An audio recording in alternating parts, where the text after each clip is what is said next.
Hello friends, welcome to Mugila's kitchen. இன்றைக்கி நம்ம வெற்றிலை வச்சு சளி இருமலை சரி செய்யக்கூடிய ஒரு சூப்பரான ஹோம் ரெமெடி தான் பார்க்க போகிறோம். வாங்க அது என்னன்னு பார்க்கலாம். அதுக்கு முன்னாடி நம்ம வெற்றிலையில் என்னென்ன நன்மைகள் இருக்குதுன்னு பார்த்துடலாம். வெற்றிலை நம்ம உடம்புக்கு ரொம்ப நல்லது. சளி இருமல் இருக்கிறவங்க வெற்றிலை கஷாயம் செஞ்சு சாப்பிட்லாம். அதே மாதிரி ஜீரண சக்தி குறைவாக இருக்கவங்களும் வயிறு உப்புசமாக இருக்கவங்களும் வெற்றிலை உணவில் எடுத்துக்கிட்டால் ரொம்ப நல்லது.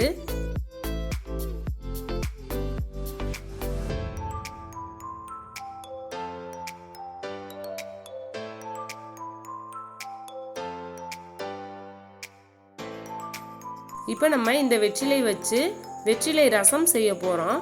இப்போ நம்ம வெற்றிலை ரசம் செய்கிறதுக்கு தேவையான வெற்றிலைகள் பறித்து எடுத்துடலாம். நான் இன்றைக்கி ஒரு 4 வெற்றிலைகள் பறித்து எடுத்துகிட்டு வந்திருக்கேன். வாங்க வெற்றிலை ரசம் எப்படி செய்கிறதுன்னு பார்க்கலாம். நான் தேவையான பொருட்கள் எல்லாம் எடுத்து வச்சுருக்கேன். இப்போ நல்லா கழுவி சுத்தம் செஞ்சு எடுத்த வெற்றிலை 4 எடுத்து வச்சுருக்கேன். 1/2 ஸ்பூன் அளவுக்கு கடுகு எடுத்திருக்கேன். 1/2 ஸ்பூன் அளவுக்கு மிளகு எடுத்திருக்கேன்.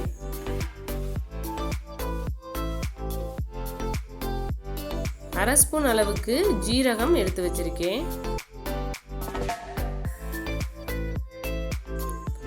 புளி தேவையான அளவு எடுத்து வச்சிருக்கேன்.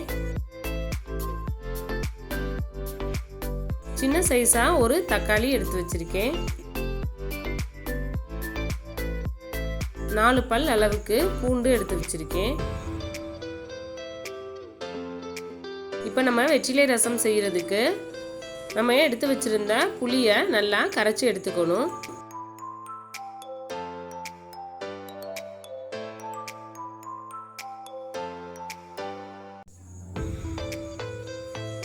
புளியை நல்லா கரைச்ச உடனே அது கூடவே நம்ம எடுத்து வச்சிருந்த தக்காளியும் சேர்த்து நல்லா பிசைஞ்சு வச்சுக்கலாம்.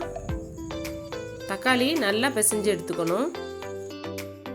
உங்களுக்கு கையை வச்சு பிசைய முடியலன்னா மிக்சியில் போட்டு கூட ஒரு சுற்றி வச்சுக்கலாம்.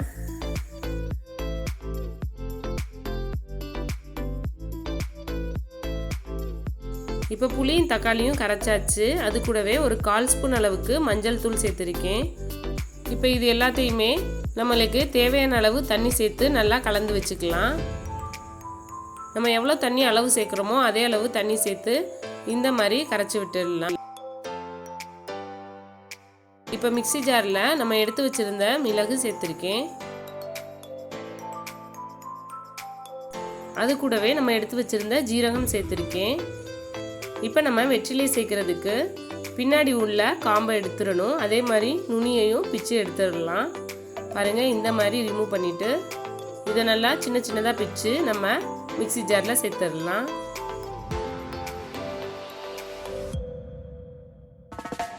அதே மாதிரி இன்னொரு வெற்றிலையும் எடுத்து இந்த மாதிரி க்ளீன் பண்ணிவிட்டு நம்ம இதில் சேர்த்துடலாம்.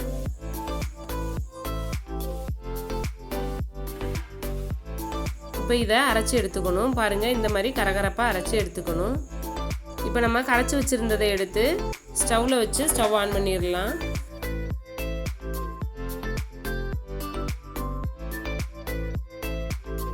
இப்போ இது கூடவே நம்ம இடித்து வச்சுருந்த மிளகு ஜீரகம் வெற்றிலை இதை சேர்த்துடலாம்.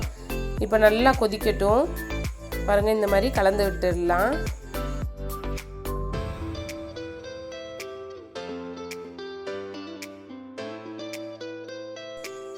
இப்போ தேவையான அளவு உப்பு சேர்த்துருக்கேன்.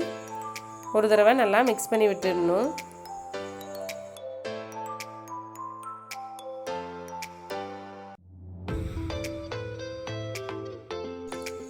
பாருங்கள், நல்லா கொதிக்குது. இந்த மாதிரி நல்லா கொதிக்கட்டும். இப்போ நல்லா கொதிச்ச உடனே வெற்றிலையில் உள்ள சாரெல்லாம் நல்லா இறங்கிடும். அப்போ நம்ம இதை தனியாக ஒரு பவுலில் எடுத்து வச்சிடணும்.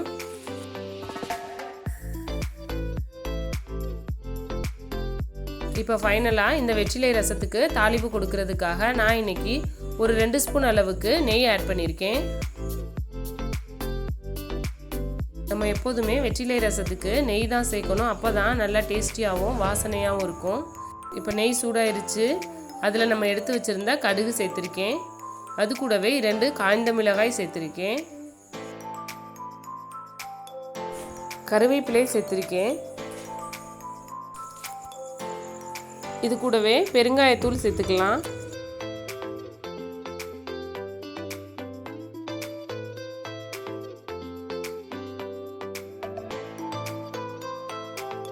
இப்போ நம்ம இதில் ஏற்கனவே கொதிக்க வச்சு வச்சுருந்த வெற்றிலை ரசத்தை இதில் சேர்த்துடலாம்.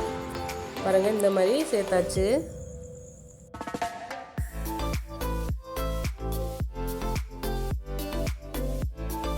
இப்போ லைட்டாக கொதி வந்த உடனேயே நம்ம ஏற்கனவே எடுத்து வச்சுருந்த பூண்டை எடுத்து நல்லா தட்டிக்கிட்டு இதில் சேர்த்துடணும்.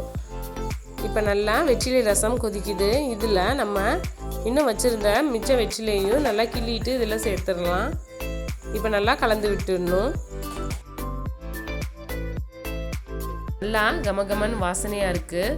அந்த வெற்றிலை பூண்டு உடைய வாசம்லாம் நல்லா இருக்குது. அவ்வளோதான் ஃப்ரெண்ட்ஸ், நம்மளுடைய சூப்பரான வெற்றிலை ரசம் ரெடி ஆகிடுச்சு.